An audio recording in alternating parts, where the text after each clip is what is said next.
नवी मुंबईत मसाजच्या नावाखाली सुरू असलेल्या वेश्या व्यवसायावर गुन्हे शाखेने मोठी धडक कारवाई केली आहे। वाशीतील अर्पणा सलून अँड स्पा येथे जबरदस्तीने वेश्या व्यवसायात ढकललेल्या 6 महिलांची सुटका करण्यात आली आहे।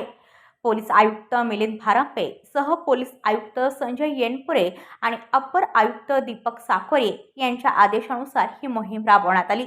अनैतिक मानवी वाहतूक प्रतिबंधक कक्षाचे वरिष्ठ पोलीस निरीक्षक पृथ्वीराज घोरपडे यांना गुप्त माहिती मिळाल्यानंतर पथकाने बनावट ग्राहक पाठवला। सांकेतिक इशारा मिळताच स्पावर छापा टाकण्यात आला।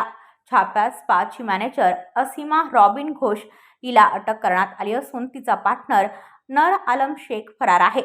हे दोघे मिळून महिलांकडून 6,000 रुपये घेऊन बेकायदेशीर व्यवसाय करून घेत असल्याचे उघडकीस आले आहे।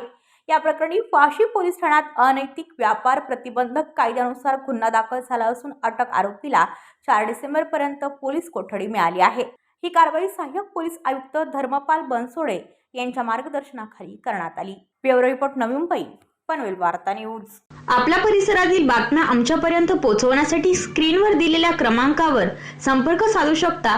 दूरध्वनी क्रमांक 8652414343।